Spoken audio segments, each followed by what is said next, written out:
Story short, after my fight on ESPN Friday Night Fights, they identified me. They knew who I was. They came and surrounded the house that I was in, and got me.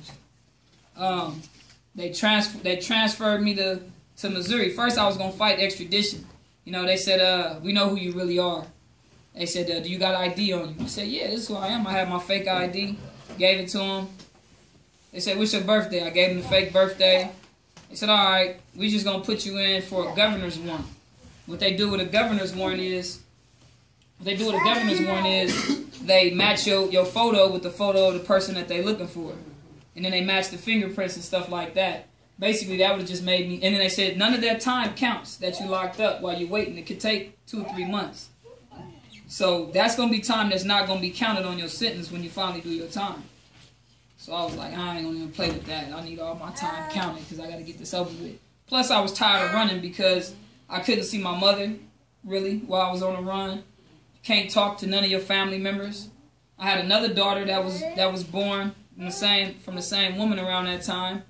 So things was just messed up, and I was really at a point where I was tired of running. So I said, well, let me get all of this over with. By the time I went back to Missouri, the first offer was 15 years when I came back. They didn't want to go under that. I just kind of waited it out, and then I ended up with 12 years. I had to plead guilty to 12 years if I didn't want 20-something years. That was one of the hardest decisions that I had to make, to actually have to plead guilty to 12 years, right? So that I wouldn't end up with 20-something years, Nobody really want to leave all of these luxuries. Really don't realize how good you got, how good you have it out here, right? In a free world. Just little simple stuff, You get locked up, everything is taken away.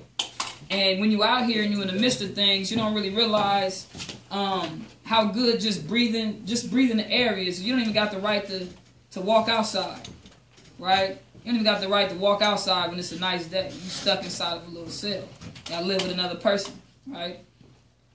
So, they sentenced me to 12 years. When I got there, of course, like everybody else, I started reading and stuff like that. I already used to like to read. I was already kind of book smart.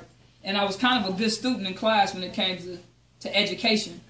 But my problem was when another student would trip, I want to fight. I had to prove myself because I was always moving from school to school, right? So I started reading and studying, and a lot of these little books kind of inspired me. I read a book, How to Eat to Live. It's one of the first books I read by Bilal Mahasin. It was talking about, diet, and it was saying that what we consider soul food is really death food. A lot of this stuff is killing us. That's why a lot of people, especially like African Americans, we die from heart attacks and stuff like that. We could live way longer if we changed our diets. And it just had me looking at things outside the box. So I changed my diet. I started reading more books on like diet and nutrition, and I became a vegetarian eventually. I was looking at the food that they were serving in there, and people were just unconscious of what they was putting in their bodies, right? People just eating anything. So I changed that. I was fighting a lot. I was a professional boxer, and I was training for a big fight in Vegas. So when dudes was testing me, it was just like, oh, okay, come on. This is what I do every day anyway in the gym, right? But that was giving me more long time in the hole.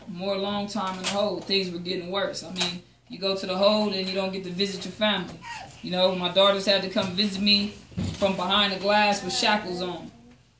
If what this does psychologically to a child to see, their father inside of a cage with shackles on, first thing they're gonna wonder is, how come my dad is chained up like a dog, like an animal?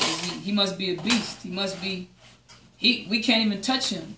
What would happen if he was able to touch us? Would he harm us or something? Right? So psychologically, it pushes you away. It like severs the bond between, a man and his family, right? So all around the country, we make the same type of mistakes. All around the country, we find ourselves in shackles and the chain gangs, like we put ourselves in slavery. In fact, the 13th Amendment that's supposed to free slaves, it really said slavery is outlawed except for one who has committed a crime. So slavery is legal in prison.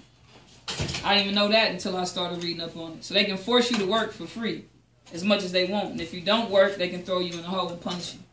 Right? So You know, in 2005, I remember watching TV and I saw Andre Ward competing in the Olympics. And it was crazy because, like I said, he was a street dude. In my eyes, he was a street dude before, right? You know, he used to wear his cornrows to the back, used to be sagging.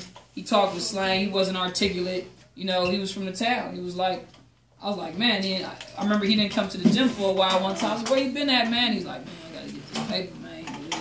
Like this, and I'm like, oh, he about to do same type of thing I did when I was tripping, but he was #1 amateur.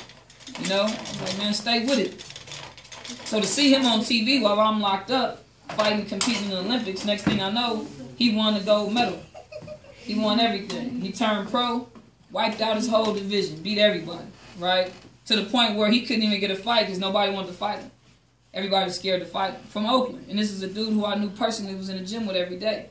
So that inspired me while I was there to keep exercising and stay fit, you know, come home and get right back on track with my natural talent.